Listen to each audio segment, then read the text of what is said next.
Bonjour, ici Yves Meillier, à nouveau, toujours heureux de vous accueillir pour la troisième partie de ces modules de formation sur le thème d'ouvrir son cœur. Alors, on va voir comment ouvrir son cœur va vous donner accès à laisser entrer plus de vie, plus d'abondance, plus de santé, plus de vitalité et d'exprimer le meilleur de vous-même dans votre cheminement vers l'actualisation de ces rêves qui vous tiennent à cœur.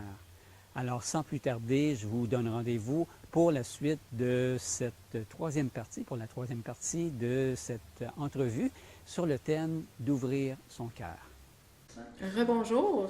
Oui, bonjour. Alors, moi, j'aimerais savoir, c'est quoi juste ouvrir son cœur?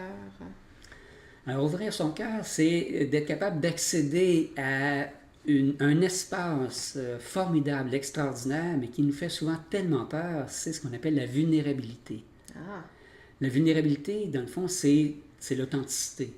Ouvrir son cœur, c'est d'être capable d'entrer en contact avec qu'est-ce qui est vrai, qu'est-ce qui est authentique à l'intérieur de soi, pour pouvoir exprimer. Donc, ouvrir, ça nous permet d'exprimer le meilleur de soi, et en même temps d'être capable de recevoir de la vie, recevoir des autres aussi. Quand je suis à l'écoute du cœur, quand je suis capable de suivre mon cœur, à ce moment-là, je peux entrer dans un espace sécuritaire où cet espace-là, malheureusement, on l'a perdu étant très jeune. ouais, ouais. On a vécu toutes sortes de situations qui ont fait en sorte qu'on ne se sentait pas en sécurité. Et quand on ne se sent pas en sécurité, on ferme notre cœur. Ouais.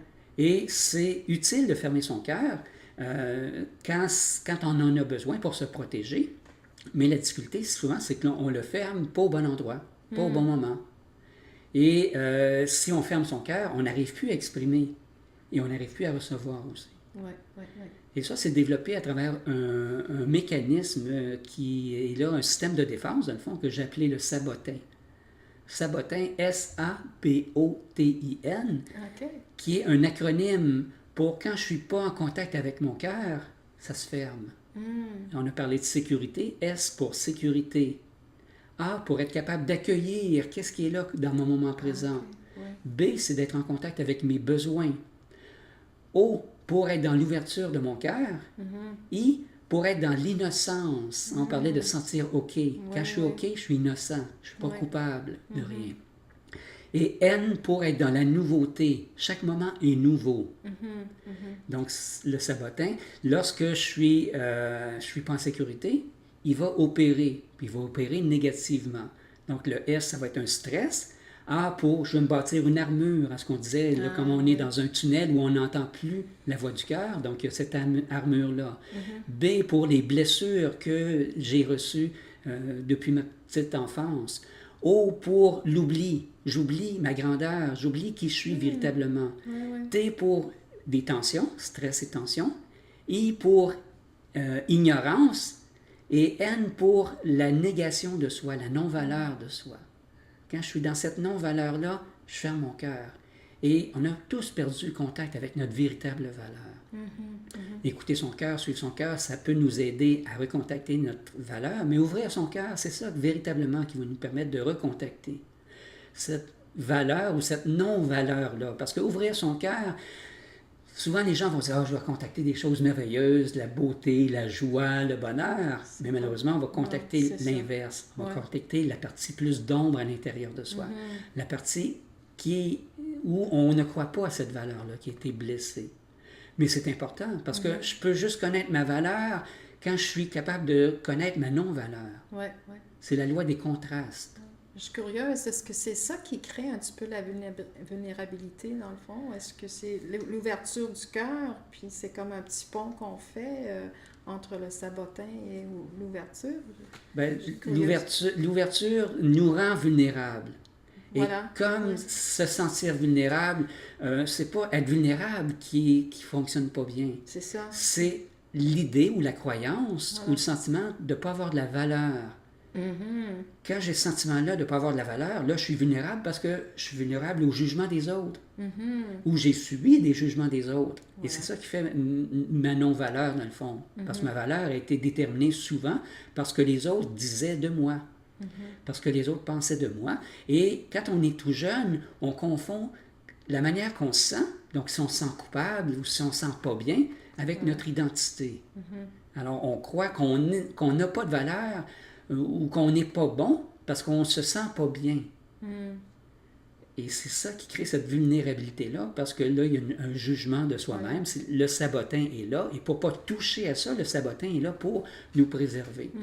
Mais le sabotin est utile aussi, il est là, parce qu'on ne peut pas continuellement être le cœur ouvert. C'est ça. C'est un des pièges qu'on retrouve souvent en spiritualité, entre autres, en pensant que plus on va avoir le cœur ouvert, plus on va être spirituel. Mais c'est pas vrai, parce on risque d'être blessé. C'est de la naïveté de penser que plus on est ouvert, on est une meilleure personne. Alors, l'idée, c'est d'être capable d'ouvrir et de fermer au bon endroit, de façon adéquate.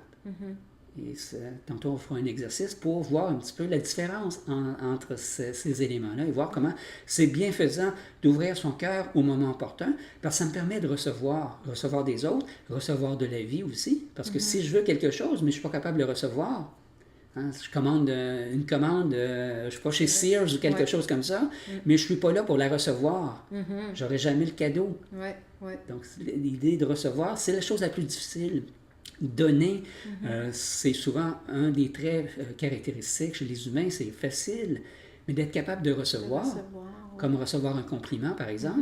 Là, notre sabotin va entrer en marche, il va nous dire, ben non, c'est pas vrai, on va juger, puis on va dénigrer ce compliment-là. Donc, c'est utile et c'est fondamental d'être dans cette capacité-là de désamorcer le sabotin, non pas l'enlever, parce que c'est un jugement qu'on aurait, puis c'est inutile, il est là pour nous protéger. Mais le désamorcer est la meilleure façon. Et le groupe, encore je reviens toujours au groupe, le cercle de cœur amplifié nous permet d'être en contact avec le sabotin. Souvent, on n'est pas conscient du sabotin. C'est vrai. Donc, le sabotin, lorsqu'on en est conscient, on peut choisir de ne pas l'écouter. C'est ça, désamorcer le sabotin, dans le fond. J'ai hâte de faire un petit exercice, peut-être. Comment est-ce que je peux pratiquer, dans le fond, ou développer cette ouverture de mon cœur? Parfait. Donc, tu serais prêt à faire l'expérience? Oui, je suis très prête. Merveilleux. Donc, je vais te donner deux commentaires par rapport à toi. Et je vais te demander de laisser entrer. Parce que c'est ça, ouvrir son cœur, c'est de laisser entrer la vie. Donc, ça peut être une parole de quelqu'un, un geste de quelqu'un, et de laisser résonner à l'intérieur de soi. Alors, j'aime beaucoup ce mot-là, résonner, ça vient du cœur, au lieu de raisonner. La raison. Oui, c'est vrai. La raison, on va analyser, on va juger, c'est bon, c'est pas bon, etc. Tandis que raisonner, on le ressent. Et en le ressentant, on peut évaluer ensuite, effectivement, est-ce que c'est nourrissant? Parce qu'ouvrir son cœur, c'est ce qu'on veut. On veut être nourri en recevant. Et quand je suis nourri, je peux partager. Je peux rayonner. C'est vrai, oui. Alors, on y va? Oui, je suis tout à fait prête. Parfait. Alors, Chiara, je vois en toi une femme lumineuse, spontanée, qui a un cœur d'enfant et qui est généreuse aussi. Maintenant, la deuxième affirmation. Chiara, en ta présence, je me sens réconfortée. Je me sens libre d'être qui je suis. Je me sens dans l'innocence, sans jugement. Je me sens aimé. Je me sens accueilli. C'est bon. Alors, selon toi, est-ce que le premier ou le deuxième était meilleur à recevoir? Je dirais que le premier était...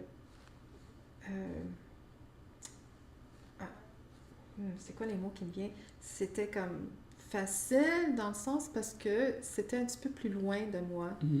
Mais quand le deuxième, ça m'a touchée. Oui.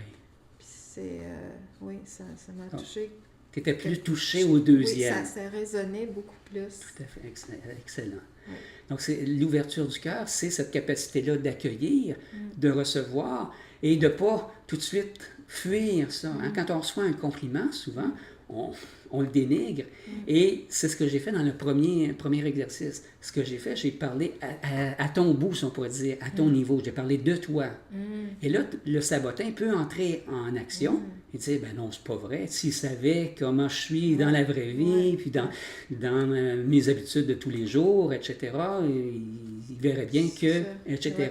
Puis normalement, c'est pas toujours bon. C'est les jugements qu'on a envers soi quand on reçoit un compliment. Tandis que le deuxième, ça partait de moi. Dans le sens que le fait, et ça te permet aussi de recevoir d'une façon différente, parce que tu ne peux pas juger mon ressenti. C'est ça, c'est vrai. Mon ressenti, il m'appartient. Oui. Donc, tu peux juste le reconnaître, dire « Ah oui, c'est vrai, puis ça me fait du bien de le recevoir. » Oui, c'est vrai. Ou tu peux être dans le détecteur de fausseté. C'est-à-dire, des fois, les gens peuvent nous dire des choses, mais on sent que ça vient juste de là. Parce que c'est, comme je te dis, ah, Chiara, ta présence, je me sens vraiment émerveillée, je me sens extraordinaire et je me sens rempli d'énergie. Est-ce que tu l'as senti? Non. Pas vraiment, pas du tout. Parce que ça venait beaucoup de la tête. Ouais. Donc, ça nous permet de détecter C'est vrai. les manipulateurs ou les gens qui ne sont pas vrais, qui ne sont pas authentiques. Et à ce moment-là, de ne pas ouvrir son cœur. On n'est pas obligé de recevoir tout. Donc ça, c'est au niveau énergétique. On travaille beaucoup cette dimension-là en intelligence du cœur, d'être sensible à l'écoute et de voir qu'est-ce que je reçois. Est-ce que c'est nourrissant? Est-ce que c'est vivant pour moi? Si c'est pas vivant, je le prends pas. Mais ce que j'ai ressenti, que c'était authentique pour toi aussi. Alors j'ai reçu ça de cette façon-là. Dans le fond, c'est ça que... Oui, l'ouverture du cœur crée une amplification. Et là, on vient de vivre l'effet de l'amplification du cœur. Si moi, j'accepte de m'ouvrir dans ma vulnérabilité envers toi et que je te révèle qu'est-ce que je ressens moi, là, c'est quelque chose de positif. On pourrait le faire dans un autre volet par rapport à ce que je ressens envers toi. Mais c'est ma vulnérabilité que je t'offre. Et toi, tu peux la prendre ou la refuser. Et c'est toujours ce choix-là qu'on a. Donc, ouvrir son cœur, c'est cette belle faculté-là qu'on a de recevoir le meilleur de la vie, le meilleur des autres aussi, et d'exprimer le meilleur de soi, et à travers les dons, les talents qui sont uniques aussi. Avec notre sabotin qui est là, qui a peur d'être jugé, qui a peur d'être saboté, mais lui, c'est notre histoire du passé. Qui sont nos conditionnements. Mais je peux tranquillement, ça se fait par petits pas. Et la sécurité d'un groupe me permet d'oser exprimer et me permet aussi d'oser recevoir. Parce qu'il y a des peurs aussi qui sont reliées. Il y a des méfiances qui sont reliées à recevoir aussi. Surtout s'il y a eu des blessures du passé. Donc, suivre son cœur, ça ressemble un petit peu à ça. C'est merveilleux, merci. Bienvenue. Je ne sais pas si on peut voir ça sur caméra, mais l'effet de ressentir la différence, il y a une subtilité, mais c'est gros ce qu'on ressent à l'intérieur. Exactement. C'est vrai que la caméra ne capte pas tout, mais tu es là pour le témoigner. On agrandit notre vivance en ouvrant notre cœur. Contrairement à ce qu'on pense qu'il faut cacher des petites parties de nous, il ne faudrait pas que les gens sachent, il faut juste montrer une belle façade. Mais les autres vont le sentir. Exactement. Et c'est être vrai, être authentique, c'est se dévoiler, se mettre à nu devant les autres. Et les autres peuvent juste s'émerveiller de voir cet humain-là. Mais cet humain-là, avec toute sa grandeur, toute cette beauté, incluant des parties de nous qui ont des registres aussi. Il y a des différents registres dans notre vivance aussi, qu'on n'a pas parlé, mais on travaille cette partie-là. Ce qu'on veut, c'est explorer, de voir s'il y a une partie de moi qui est de l'impatience, puis je ne veux pas montrer l'impatience, ça va sortir un jour ou l'autre de toute façon. Alors mieux vaut reconnaître cette partie-là et reconnaître qu'il y a une partie de moi que je peux contacter, qui peut être patiente, qui peut être ouverte, qui peut être réceptive aussi. Et là, ça, on fait ça en deux personnes, mais si je suis seule, est-ce que tu peux me donner un petit peu un résumé, comment est-ce que je peux faire cet exercice moi-même, peut-être? Dans la vie de tous les jours. Dans la vie de tous les jours, être capable de recevoir, si je vais à l'épicerie ou je vais dans un magasin, et je sens que le service était bon, les gens ont été attentionnés, au lieu de juste dire merci, puis on s'en va. C'est ça. On peut donner une parole d'appréciation. J'ai vraiment apprécié ce que vous m'avez donné, le temps que vous m'avez accordé. Alors ça fait je l'ai dit que j'ai des frissons. Alors, et je suis attentif à ça. Donc, c'est des petits gestes comme ça où j'ai reçu la bonté des gens et je suis capable de reconnaître cette bonté-là. Et là, ça crée des relations humaines extraordinaires. C'est ce qui manque dans notre société. C'est vrai. On veut tellement jouer un rôle. On a des modèles de cinéma ou autres, de champions, mais c'est pas authentique parce qu'on veut être quelqu'un d'autre. C'est vrai.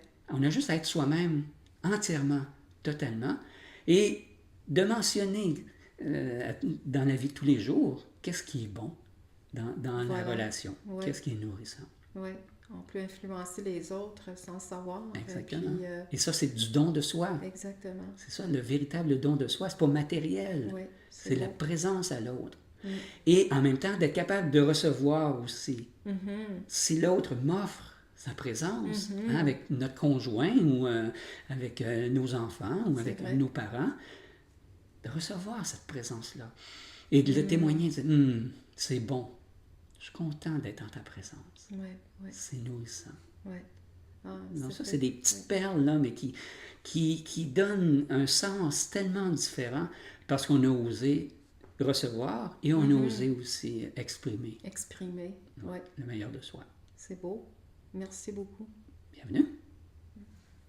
Merci d'avoir regardé cette vidéo sur comment ouvrir son cœur.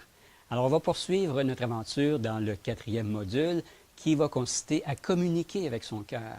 Communiquer avec son cœur pour avoir des relations saines et vivantes et s'assurer d'être mieux entendu aussi.